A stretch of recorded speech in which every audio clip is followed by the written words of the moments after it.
I think, hello everyone. So we're just waiting for, we were waiting for Nancy to join in. So I think she will just join us very shortly. So hi Srinivas, hi Parth. So I think Srinivas, I think it's the first interaction. Parth, obviously I've met him a couple of times. So I myself, I'm Praveen. I'm executive producer here at Digital Domain. So it's pretty glad that we again meet here at the India Joy event specific to VFX Summit. And the topic we have is a very interesting one, which is like virtual production for indie movies versus big budget movies. So it's definitely something we talk a lot, but it's very informative for you to share our views and knowledge for the people out there. So before I start off, so just for the audience sake, I would like to introduce yourself, Mr. Srinivas and Parth. So Srinivas, you can go first. Yep. Hi.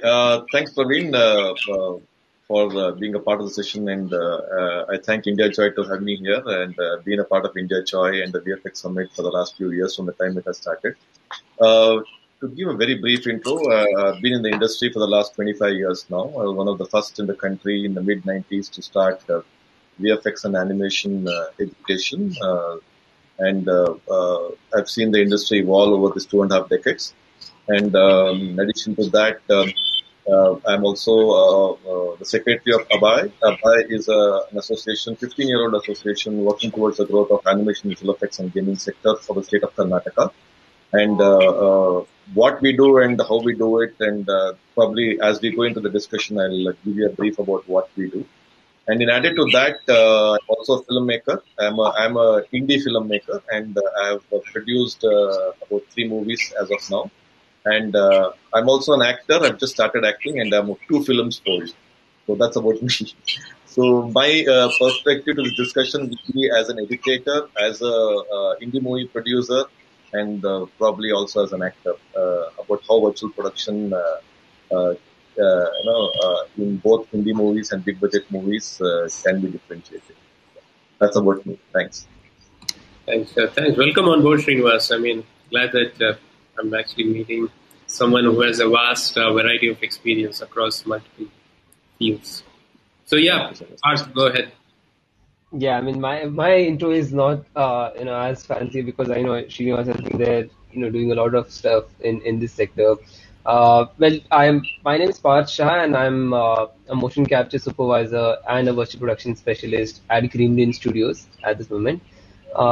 And yes, I'm helping develop lots of pipeline over there regarding virtual production. So yeah, hopefully in the coming days, I would be able to speak more about on those things. But my experience has been largely from 6 to 7 years in working as a motion capture supervisor, as well as a technician on multiple projects, same in India as well as in UK.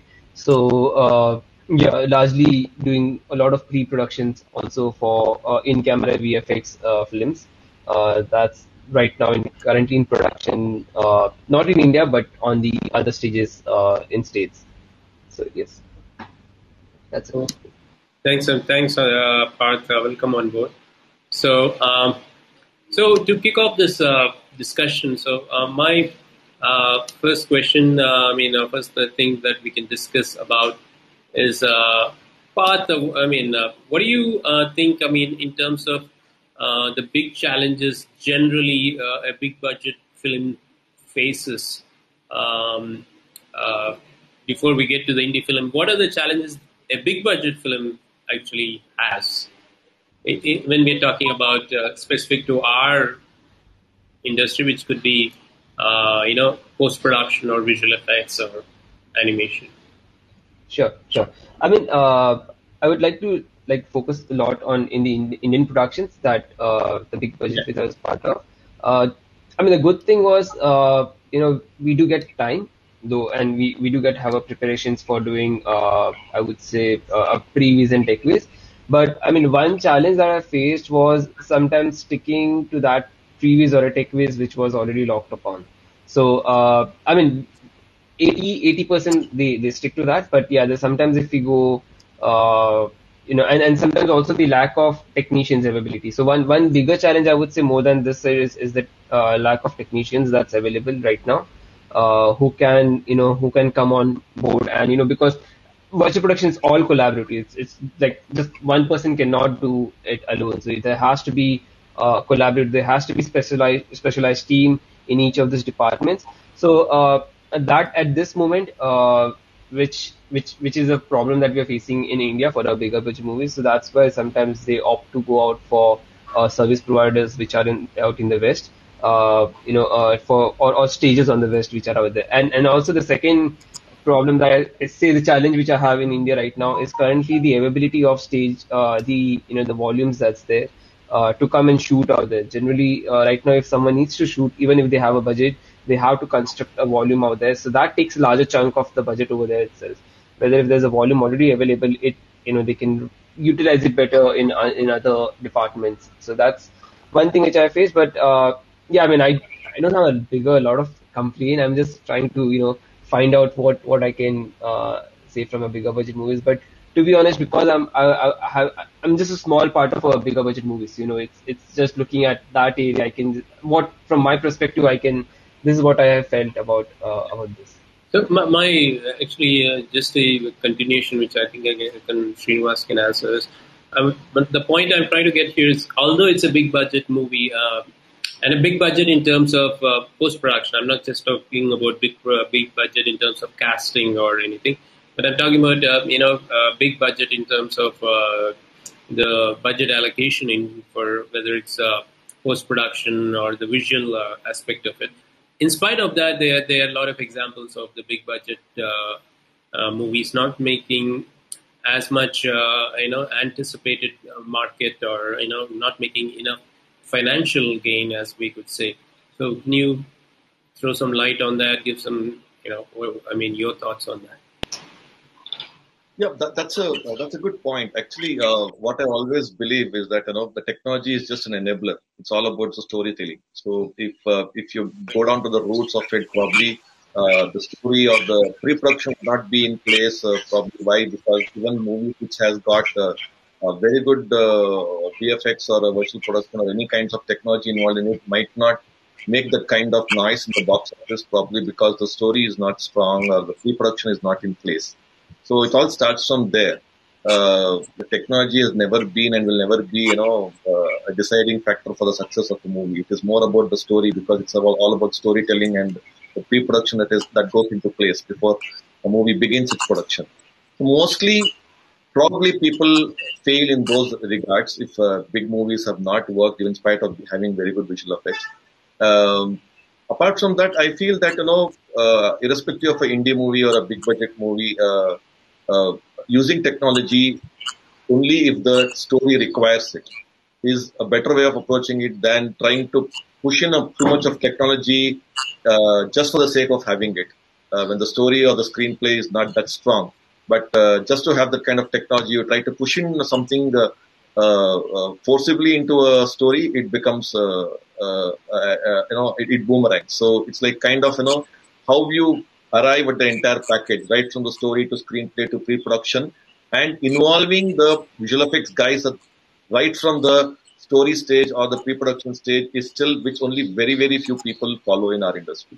So I think a visual effects guy or a guy who is handling the post-production should be involved from the day one. I've been involved with a few big budget movies, helping the visual effects for them. And there are very few filmmakers or producers or movie houses who actually know the importance of involving a visual effects guy right from the beginning. Otherwise, mostly what happens, after everything is done, then they call and say, "Oh, this is not done, that is not done. Why don't you patch it up? Why don't you put a kind of a cheat scene here, or do this? We missed this. Why don't you include this here?" So that becomes a hodgepodge job. So it usually affects the output. So I feel proper planning right from the paper stage is what will lead to a winner product coming out. So it all starts from the story. So I think the technology comes in much later. But the people involved in technology should be involved from the story part itself. So then I think it will be a better output. And very few have found it successful, and there are a lot of success stories for that too. Whichever has clicked now in the South market, it's all because of that plan. And Yeah. we are there. I mean, we are making a mark on the national scene because of that. Yeah. I think I agree with you. I think exactly the point is, especially when we're talking about big budget, it's mostly they're looking at exploring some a new technology, or they found something very interesting, but they missed out the actual content. The story itself is not told as the way it has to be. So you're actually driving the story based on the new technology that you have. Like, I mean, I can give some examples of way back. There was a movie called Final Fantasy, which was definitely a good movie. But if you look at it, the content itself, it was at that day and thing of it was actually the great motion capture, great photorealistic stuff. But at the end of the day, it failed purely because of the lack of content, or probably didn't appeal to the audience.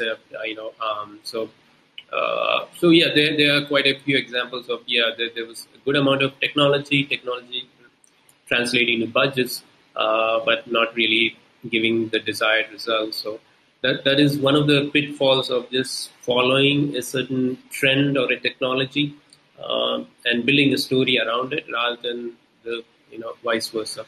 So I think definitely that's one thing we can always check on that. So moving on, I think the next thing that I wanted to come up part is uh, now, I mean, currently, does budget become a bottleneck for storytelling or creativity when it comes to features or any content for that matter? So, what do you think? Uh, I mean, it's a complicated answer, because if the story requires I would say no, because generally if there are 10 ways of doing certain things, so definitely we find out what other solution can fit in that thing. But yeah, sometimes it restricts in using certain technologies. If I talk in point of view purely from a technical side of view, yes, sometimes it does gives a limitations on till where we can use or how much we can use the technology on the project. But ideally, if the treatment is different, if it can be solved in a different way. But yeah, if it has a certain, I mean, to be honest, what I have experienced is that definitely shooting on a volume, was something around 20% cheaper than what we were shooting. It's not a huge difference, but 20% at least it was helping when I compare it to going to a practical physical location with a set and crew and then shooting it out there with them.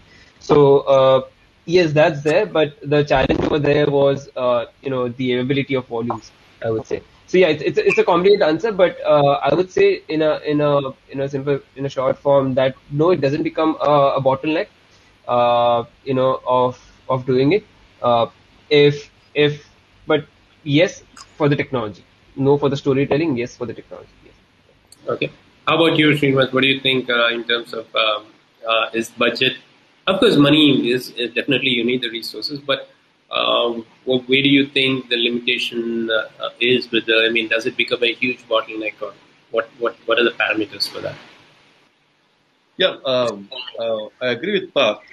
Budget definitely is probably not the bottleneck, but again, you can look at two different things. It is also a bottleneck for the indie filmmakers because they'll have restricted budgets. And if I could add to it to address this issue itself is what I would come to the other part that I was talking about when I was introducing is what we have done through Abai is we have set up a center of excellence here in Bangalore where we are making these technologies available to indie content makers at a very subsidized price or a price which can be, you can afford it. So like we have all the technologies ranging from motion capture to head motion capture to photogrammetry to probably having the NCAM also. Probably we have the only two NCAMs in the country that are there are with us in our facility. So we have the technologies and we have trained people on those technologies. We'll come back to the skilling part later during the discussion. But what important is that bottleneck, yes, it is definitely, but there are ways to bring it out. And then if you have the conviction and then if you have facilities which can help you with bringing out this kind of a technology at a at a decent price, then why not? I mean, like, not only big budget movies, even indie movies can start using it. And I can give you a lot of examples as we go ahead, like how people, small gaming studios or small filmmakers have utilized these technologies to bring out content. If we give more input about the technology that we have or the facility that we have created there, we have everything that is required for virtual production in the field of animation and games and visual effects. So I think why not? I mean, like budget going ahead should not be a bottleneck, I would say. Even if it is, it should not be a bottleneck going ahead with facilities like our supporting content creators. So, but otherwise, budget has definitely been a bottleneck and will continue to if you don't have the kind of budgets for making the kind of content that we have envisaged. Yeah, I think that's definitely what you guys said. It is budget is one of the determining factors when you're going for what content you want to make. And but yeah, having said that, it is depends on how you use the technology as well. Hey Nancy, welcome on board. Hi, everyone. Hi. So yeah, thanks for joining, Nancy. So we just had a couple of rounds of discussion. So, but please jump in. So I was just about to move on, but it would be nice if you can give a quick intro about yourself. Sure. I'm Nancy. I'm a virtual production producer at the Epic London Lab. We have sort of these lab entities around the world. Maybe not quite one in India yet, but there is a lot of Epic folks doing similar work in the India region. So our role is mostly to foster the creative community in helping them make their virtual production shows a success any way we can. Sometimes we assist with content creation. Sometimes we assist with getting their stage set up and having a successful shoot. In the amount of accounts that I manage day to day, there's a good range between the high profile shows, which US based ones on the highest end, European based ones on the slightly lower end, as well as a lot of independent productions. Wow. So you have seen your profile. You have a lot of experience in virtual production and, of course, working in a lot of international studios. So we're glad you're on board with us. So, Nancy, I mean, I was just finishing off a topic, but it would be great if you can throw in some light on. Is exactly the same thing. Is how much does a budget plays a role in terms of a good storytelling or a creative storytelling? I mean, what do you think on that? Yeah, I feel like you could tell a great story at at any budget level. Sometimes we feel like the higher budget films we see feels more like sort of a repetitive of the same story being remade. So I think you could still bring a lot of flair and a lot of like unique aesthetic at every budget level. I think some of the things that maybe we have to trim a bit for independent productions is things like the number of iterations. The stage cost sometimes could be high, so you have to figure out how to do things in a shorter window. And sometimes it's maybe, I think virtual production cost is still on its way coming down. So at the beginning, you may need to pick a few sequences to do in a virtual production instead of, for example, your whole script. So having to be selective on which ones you want to use the technology for, which ones the technology is going to shine for that particular scene. Okay, great. Thanks, Nancy. Thanks for that input. So I'll just go for the next round of questions. So Partha, I wanted to know, like, I mean, what plays an important role? Whether is it the idea itself or how you execute the idea, which makes what is your take on which is more vital? I think the idea itself, because I think as what Srinivas and Nancy also mentioned about is that if the concept is good, you need to have a good story. So the idea itself is something that has to be better. And then the execution can come later, depending on the budget, if it's a high, mid, low, the execution can vary, in those sites. But yeah, the idea is more important, I would say. So yeah, that's my idea, I believe, yeah. How about you, Srinivas? What is your thought on that? Actually, both are equally important. Good idea, badly executed. The bad idea, very nicely executed. Both might not work. So it's like both are important, but it all starts with the thought, with the idea, as they say. So the idea is definitely important, but how you execute the idea is also very, very important, because last lot of times we have seen a very good storyline getting completely gone wrong in the execution. And we have seen the other way around also, where we have seen bad ideas being executed very well, but the idea itself was very bad. So even if it was executed well, it didn't do well.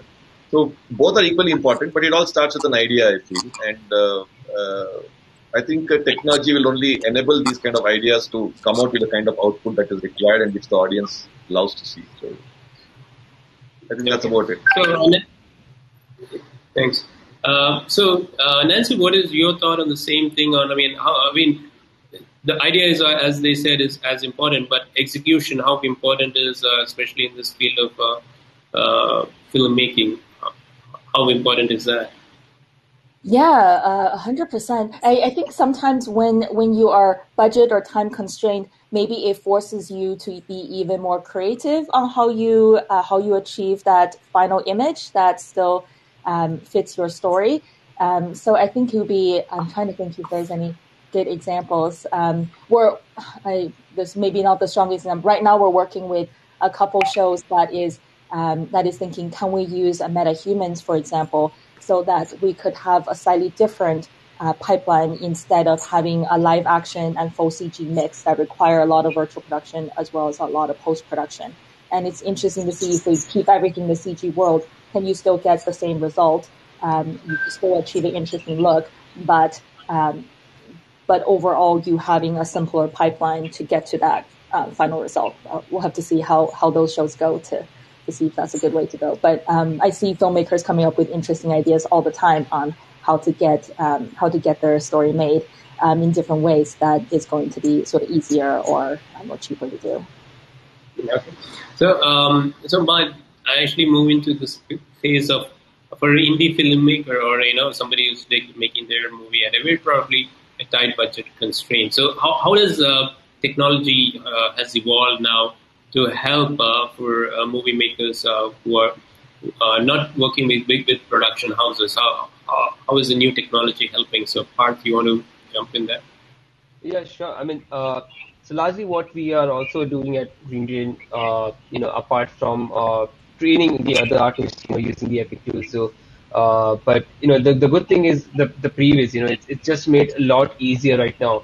Having game engines, and the pipeline of USD game engines, again, the MetaHuman, what Nancy mentioned, all of this coming together is making it easier right now for studios to adopt, and the previous is getting much more better. I mean, it's I would say now it's easier to make a better previous, to put it out there, because you can get a framing right, you can get the scene composition right, you can break it down, you can do a tech quiz, you can. The best thing I liked is having the collaborative filmmaking process, so you can have the director, even the DOP, when we have it on a stage, we have them on the VR, just scout through the location, and so that the way that process is getting, since all those technologies is coming, and it's getting all affordable. It's not like $1 million thing outside. It's all available right now at a very indie level as well. So I think using those things is helping a lot for the indie level projects.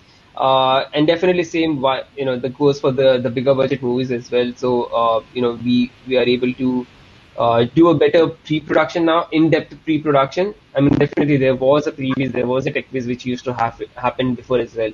But right now, when you look at the imaginary, the quality of render that comes out, it just excites the director whom we work with, and when they look at it, they're just more involved, I would say. And also basically the integration, for example, when we do a performance capture, we live stream it into the Unreal Engine, and so that's when they can now see, how the character and the stage layout is also happening at the same time.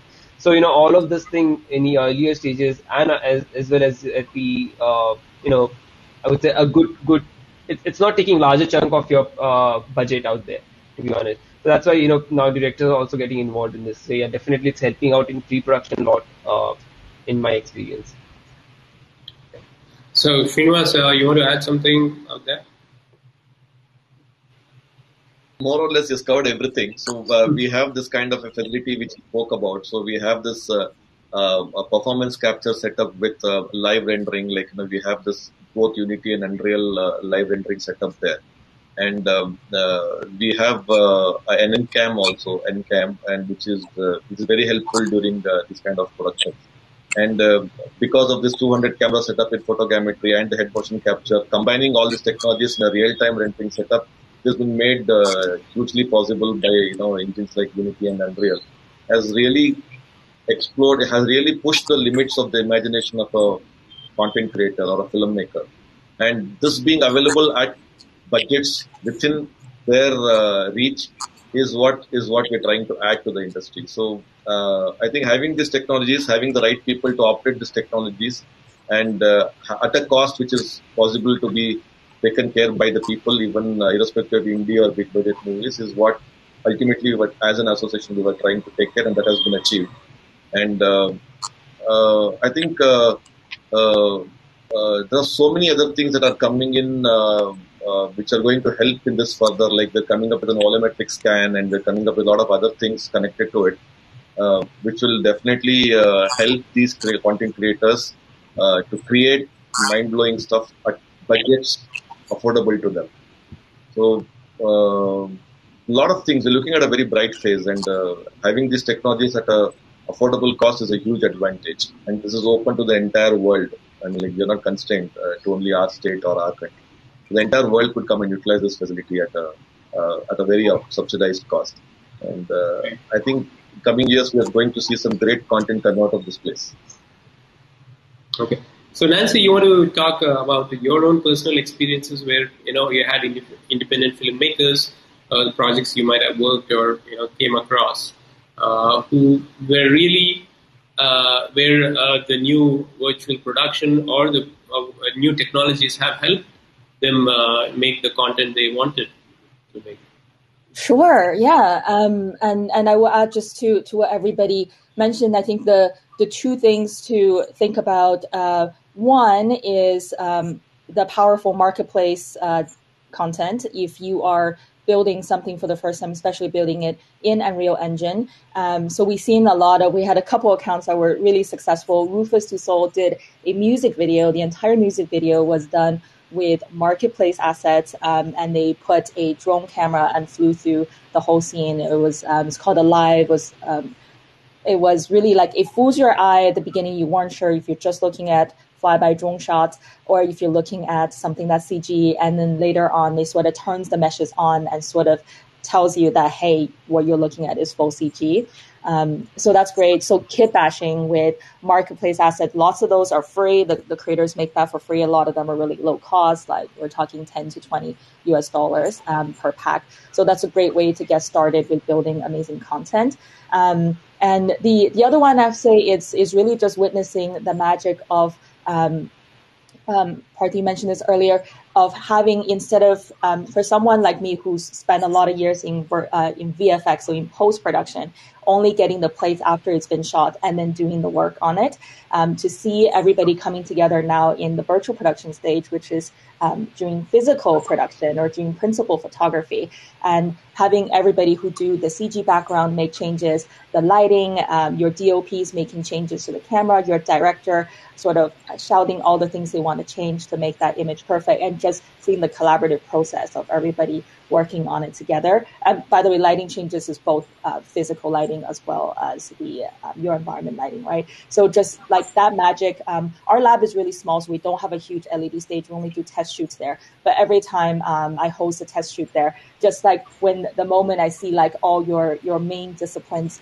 like those light bulbs are going off on how they could be working together better and how they could solve problems like in a few minutes, that's always a great moment. So that's normally my favorite. Okay, cool. So Partha, I just wanted you to, just getting a little more deeper into more technical stuff. So there's a general, notion that technology is only limited to motion capture or things like that. So can you just give a more expansion of what is virtual production, especially for people who are not exposed to this specific terminology? Yes. Definitely. I mean, I love technical questions and I love what you asked as well. So yesterday I had a session at the same conference, the VFX Summit. It was largely basically a virtual production 101, where I went through this larger question, that is virtual production only shooting on an LED stage? The answer was no, because there are lots of other departments. There's a scouting, there's a photogrammetry, there's a volumetric capture, there's a performance capture, there's in-camera VFX, and where I think we lost Praveen. But yeah, there's also an in-camera VFX. So in-camera VFX is, again, divided into two parts. You can either do on a chroma, where you can get the real-time composited feed, or basically you shoot it against a LED video wall. So basically there are two ways of doing in-camera VFX. But yeah, ideally, there are lots of components that's a part of virtual production. So even the initial, like sometimes the tech viz and the stunt viz that we do, sorry, also happens real time. So I mean, basically a larger chunk of a virtual production, I mean, the visualizations also falls under the virtual production. So yeah, there's lots of other departments, including camera VFX. Okay. Nancy, you want to add something? All these components built up together. Sorry, I think is it my connection or Partha? I think Partha is cutting out a bit. Yeah. So yeah, Nancy, you want to jump in? Just still add some more things to what exactly virtual production is beyond just doing mocap or LED. Yeah, sure. I totally agree with that. Right, you have your virtual scout and your virtual camera shoot components. You have all your performance capture components, and then in the realm of LED wall production, there is still a spectrum of do you want to do that just for interactive lighting? Do you want to do that only to capture the eye line, so the actors looking at the correct places, as something that Scanline offers in their products? Or do you want to do final pixel? I would say that normally that's considered the hardest one in the spectrum of the LED volumes style of in-camera VFX.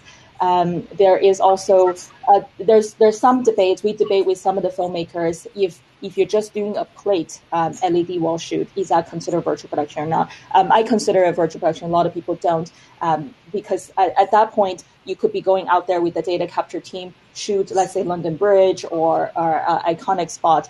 You bring it back and you just put it up on the wall. You won't get parallax. You don't have camera tracking. So there's a lot more limit to what you can do, but that still makes great, like out of window shots, out of spacecraft shots sort of thing. So you have the group of work like that. And the last bucket, I guess I technically wouldn't call that virtual production, but I always mention it to filmmakers when they're sort of shopping from a plate of different technologies, is final pixel render out of game engine. So thinking through, instead of using a traditional VFX pipeline to accomplish something, if you're already doing a lot of work in the engine, can you get final pixel, sort of crank up the render quality and get that final image just straight out of the engine? Yeah, thanks. So, Srinivas, can you just add in something in terms of what all does virtual production cover for any of the filmmaker or content maker for that matter?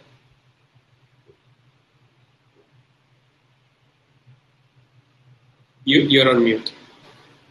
Is that no, I unmuted myself. Am I audible right now? Yeah. So. More than before getting into that part of it, using virtual production, the knowledge of using virtual production has to be known by all the content creators, and it is just picking up in this part of the world, and that's the reason why we had to first hold workshops for these people to make them understand how these things are stitched together, how these different parts of technology in virtual production is stitched together. Right? In our facility, you see, it moves from the photogrammetry, where first a character is digitally taken through 200 cameras, and those outputs is then passed on to the post-production team there. And after the clean of the character, then there is a performance capture where there is a Vicon setup which captures the performance of a particular character, and then you have the head motion capture for capturing all the emotions and all the other things that the character needs to do. And all these things to be stitched together and then projected. And there in the performance capture, you have the Unity and the Unreal right there in front of you. There they can see the output. So all these things is a total a cycle, a pipeline, which needs to be understood by the content creators. So it's not only about having the technology. That's what I told just a few minutes back. It's about having the right people to operate those technologies, and that's where the real challenge lies. So one is having the technologies which we already have, which people can utilize, and these technologies need to be understood by people. So even if we talk at length for these technologies on a virtual platform, when people come there and actually see the facility and how it is, it is all hand to hand, these technologies work together. It's very difficult to make understand through words. It has to be through examples and through a actual demo of what it does. So I think these technologies will go a long way in defining the output. And what Nancy told and what Partha told, I think they are more technical on this, so I feel I agree with them in whatever they told. And this is made available in our country, and people are taking it up. So it's all about the time of getting the right knowledge about what this technology is going to do. Because I also know that there are so many indie film makers, not even indie film makers, even big budget movie makers down here in the south, who actually don't know what this does. And they still go to the traditional way of putting up sets and then doing the green screen technique and going to the traditional effects of traditional methods of VFX. So once they start moving to the virtual part of it and they understand, like one movie recently has been 70% of the movie has been done on virtual production. It's a movie from the south which is being done in 5 languages. And 70% of the movie has been done on virtual production, where there are multiple locations to be shot, and they required a large crew. But because of virtual production, they could cut down the cost, and they could cut down the locations also, and they could shoot it at one go. And more and more filmmakers are adopting these technologies because they understand that it cuts down the crew cost, cuts down the location cost, and there are so many other technological advantages that they have if they're shooting virtually.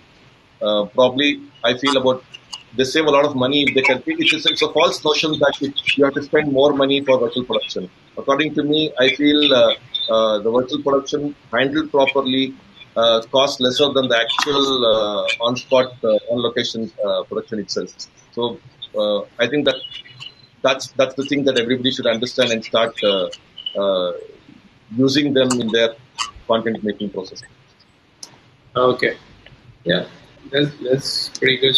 So, Partha, I hope you're still around. Yes. I'm just trying to. Yeah, I'm here. I'm just trying to switch off my camera so that I can save the bandwidth over there. Yeah.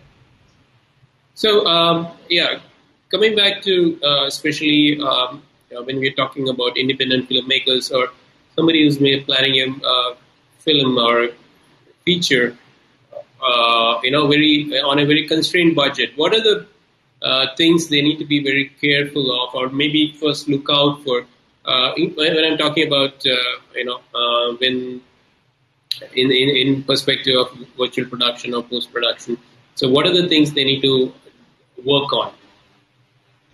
Got it. So, I mean, the first thing which I look at is, say, for example, if this is an indie project, if the budget is smaller, then we take out the scenes that, we only take out the scenes that, we basically analyze and understand, which scenes needs to be shot on a virtual production stage. And then further down there, what we do is then do a tech quiz and a previs of that shot for how it will be shot on a say whatever volume we are going to shoot it. If it's a chroma stage or which is getting real time composited, or if it's going to be an LED volume. We first do a tech quiz and a detailed previs of that particular shot, and then that helps also all the departments. The reason we do this is because going on a stage and shooting there is a lot expensive, and if you already have a smaller budget, I would say what we generally do is a previs of a shot, but what I recommend doing is a previs of how even you will shoot that shot. So that's like a tech quiz, that's very important. I mean, sometimes there are discussions also if the budget allows for tech quiz, But this is something which I push for, and the first point that I say is your tech viz is as important as your previous, because the previous looks great. But if you're planning to shoot that in a volume, it needs to get through a tech viz so that you understand what's real, what partial. So yeah, basically we break it down into smaller parts, and then analyze it further, and basically what we will actually shoot on set, and what we can avoid shooting on a volume. So that's something which I would generally recommend, that get you do your tech viz, and that will help you a lot, save a lot of money, in my opinion. Yeah. Okay. I think we just lost Srinivas there. So yeah, I think Nancy, you want to talk about how these things. I mean, as an independent filmmaker, what are the things I need to research on, or look for?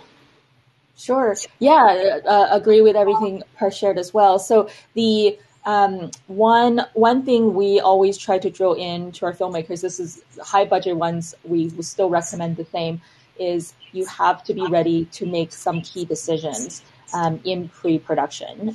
For guys who are used to a fix it in post kind of mentality, this is not going to work. It's not good enough that you haven't made good commitment on how your environment should look like, what is the mood and the look of the scene, what is the lighting of the scene. Those decisions need to be made, or lighting needs to be made by pre-light, which is always sometimes before the actual shoot. The environment need to be properly briefed, need to commit to the right looks, so that the virtual art department have time to build that out and to accomplish that vision. So decision making upfront is definitely a big mentality shift, and it really needs to happen, especially for independent filmmakers that will not have enough buffer in their budget to, in post or in a later shoot, to change everything. So that's one thing. The just lost my train of thought. Maybe come back to me. Yeah, sure. I mean, you can always jump in if you want to add in. So, Srinivas, you want to add something on like in lines with as an independent filmmaker or somebody who has a constrained budget? So, what are the things they need to look out for when they actually plan their project? With respect to virtual production, what are the things they need to research on or work on? See, as I mentioned earlier, there are a lot of things that we could do research on and work on. But generally, what happens that most of the filmmakers are not educated about it. Like we could embrace virtual cinematography alongside LED wall production. Independent filmmakers have other virtual production techniques which they can use. So probably certain things like where we could probably pair a virtual camera to a HTC Vive controller and operate it like a live handheld camera in the Unreal Engine. So Unreal makes a lot of things possible. So virtual cinematography is possible. I mean, it's not a far-flung idea, but probably they could look at such ideas because it's a free-to-use engine. And doing virtual cinematography might save a lot of things. And they have to realize that, main part for it is a change. You need to change. You need to evolve. The thought process should change. So once the thought process changes, because I know a filmmaker, I would not like to mention the name, but I know a filmmaker down south who wanted to create a huge ambience of the woods and the jungles and those kind of things. And actually, it could have been achieved through a easier way and a lesser cost through virtual production by setting up LED walls throughout, and they could have created it. But they chose to create it manually, the physical sets and those kind of things. So it's all, how much ever we talk about all these technologies, we need to educate filmmakers and content creators about how to use. And I would not be surprised if indie filmmakers could use it in a better way than the big budget movie makers also. Because nowadays you find a lot of educated people, lot of technologically educated people coming into the indie movie scene. So who are looking out for new technologies, who are looking to see how they can come out with better products using more technology. So I think clubbing these two together, as an indie filmmaker, I do have challenges when I start to make out a movie, because budget will always be a constraint. But in my case, since we are a team who are having the knowledge of technology and have access to technology, we could think of better ways to come out with it. But that has to be spread in a bigger way to similar people like us to utilize these technologies to come out with outputs we should have otherwise taken a bigger amount to come out with. So it's all about, I still keep emphasizing on reaching the knowledge to the actual content creators. Then only we could publicize and make more out of this, because more and more projects come out of it. Then only people will start using it. Because I have to cite an example of our studio about last month sometime. One of the weekends we had 12 studios shooting back to back over a period of 2 days. And 80% of them were small indie studios who were creating games. And 2 days on the weekend, 12 studios back to back shooting on the performance capture, using the photogrammetry facility. It's all about how big, or it's not about how big or how small we are. It's about the knowledge that this technology can create wonders, and we have access to these technologies, and we have people who can work on these technologies. The output will come by itself. It's about the vision. So I think that's my take on this. Sure. I mean, I definitely agree with you guys, especially when as somebody who's planning to do content on a limited budget or a constrained budget. Virtual production is a huge advantage. It's just need to do research on what is possible for you, and how does it align to your ideas or your content, because a lot of times it is easy to get carried away. Like, for example, you see something like what the if you see Mandalorian in what Epic and ILM has done, but it is a different ball game altogether. It's no way a low budget. I mean, if you look at it, it's a big budget at the end of the day. I mean, the technology is new, but it's not a low budget. So if you're setting an example or using Mandalorian as a reference, so as an independent filmmaker, that's not a good example to go by. But it's about what you want to achieve for your idea and plan according to it, because not every studio, every independent filmmaker can, at the end of the day, go to ILM to get things done. But definitely they have to plan things where they can mimic or maybe get the best of the output he needs, which will make can sell his idea. I think that's where he needs to, or he or she should need to work on. So that's something I've also generally noticed. One of the pitfalls on those. So as we are just coming close to the end of the session, we just have 10 more minutes left. So I would open up to the audience. If they anybody have any questions to the panel or any of the panelists, please put in your questions there, and we'll be happy to, and I can direct that in here in the panel. Meantime, so any closing comments, Partha? I mean, it's something I haven't brought up, but definitely you have something in mind that we need to talk about or put it out there. So any last comments from you, Partha? My previous thought came back, so I'm just going to share that thought. One of the things I always found interesting between TV and film budgets, where film would have a couple extra zeros on the end for the total budget, is how TV could still accomplish a great result with less budget. And a lot of that has to do with when you do the script breakdown, you'll see there is just 70% of the time there's two characters talking. It's a lot of dialogue, right? And I feel like we should not look down on how, like, at the end of the day, it's a story. If you care about your characters, you care about what they're saying to each other. So we should not look down upon that. In fact, we've been advising a couple of stages are starting to build up. Not everybody's building a Mandalorian-sized stage. I'm sure in India as well, like there is affordability-wise, sometimes it's better to build a smaller stage. But smaller stage come with things like you will hit your moire quicker. You will hit a lot of different technical issues. You will not be able to accomplish certain shots. So say, like, let's not look down on shots that are just mid to close up. They just look amazing on an LED wall. They really do. You have this background that's so convincing because it's a little bit blurry. And you have like all the lights, reflections, and the right things on the human skin. All of that looks great. So I would not look down on it. In fact, I think a lot of filmmakers may be disappointed when they go into the volume for the first time and realize some of the wider shots, when you really try to get that background in focus, it's not when it does best. It's not when it looks best. It looks best when it's just a little bit out of focus. So Okay. Sure. Thanks, Nancy. So yeah, going back to Parth, anything you want to add?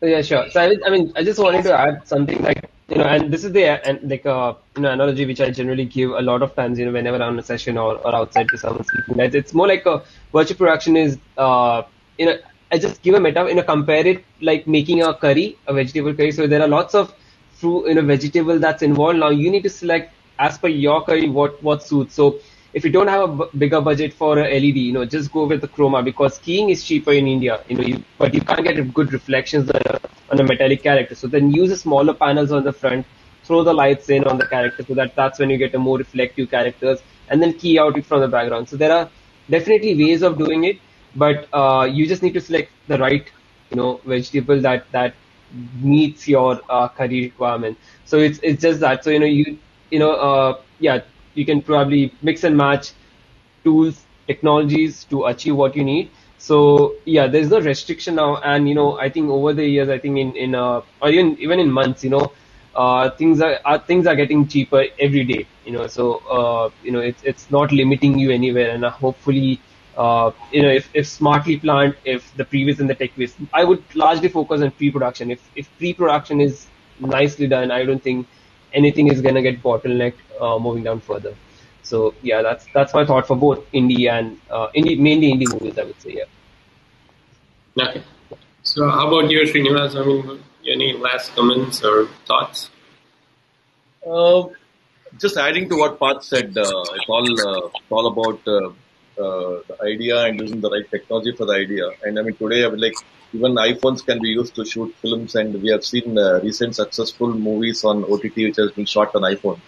So it's all about knowing what you want, and you know, I mean, like it's all about creativity. I mean, like, you could shape a passive light with bounce boards and negative fill. We could soften the lighting or make it have hard shadows, or we could even create or simulate a sky ambience that would light up a dark room in a realistic way.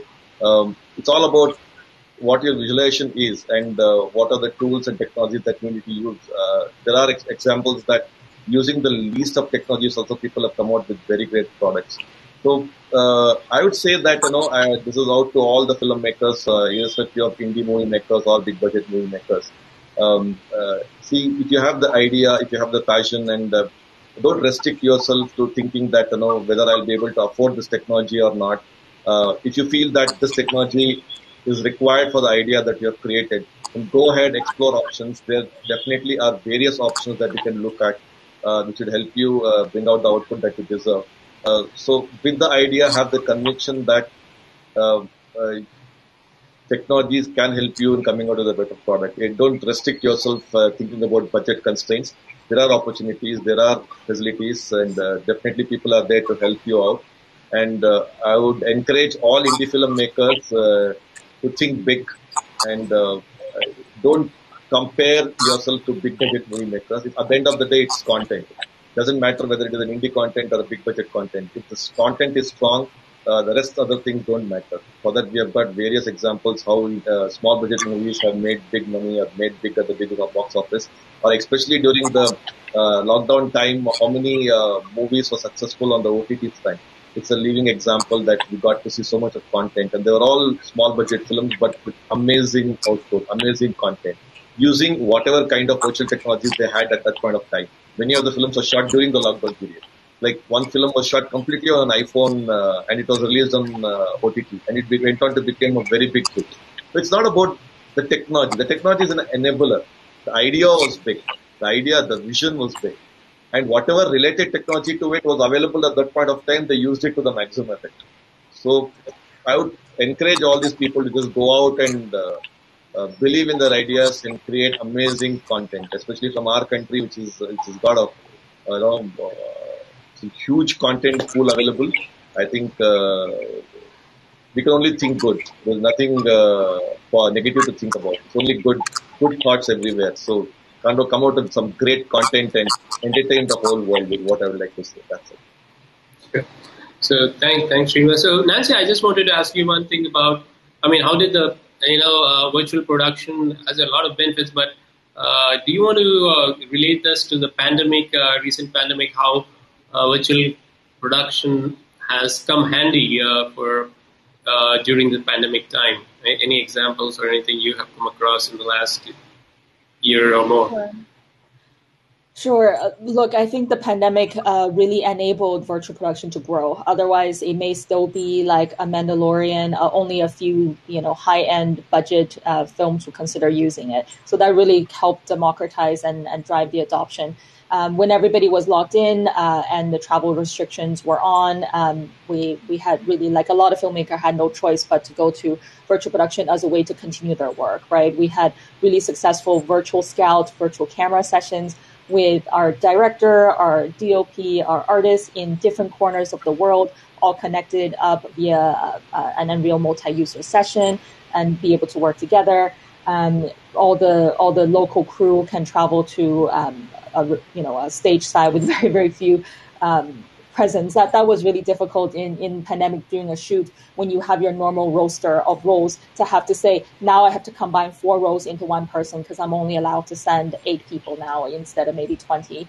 How you go about redesigning all of that work and allowing as many people remotely to help as possible. But yeah, now that we're on year 2 of the pandemic, the world has already shifted so much that I think now virtual production is at a place where it's more about this is still offers value when you don't want the carbon footprint of traveling your crew to 10 different locations, like a Bond film type of thing. Let's just go to one place. Let's get all of that shot together. We're seeing a lot of carbon neutral sort of initiatives that want to use LED wall as a way to empowering that. So I think it started in the pandemic as like a forced reason to exist, and now it's stabilizing into the post-pandemic world as for its own reason of being. Now that it has this adoption, now it has people who know how to operate this tech. Thanks. Thank you, Nancy. So as we're just running out of time, so I'd like to thank all of you for, especially all the panelists, Nancy, Srinivas, and Partha, for joining in, spending time.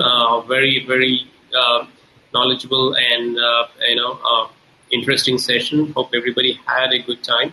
And I just have one question here. I think which I think I can take it about any studios who can do VFX for indie films in Hyderabad. So I think there are a lot of VFX studios in India and in Hyderabad who can do visual effects at a very, very challenging budget. So I can't really name a specific studio, but all the studios can handle it. It's just about what exactly you're looking for. There are a lot of studios. You just need to Google it, and you'll come across a lot of good studios who can do it. So that's the only question I have. So apart from that, thanks guys, thanks for joining in, and look forward to seeing you again sometime. Thanks a lot, Praveen. Thank you for moderating as well. It's been great. Bye.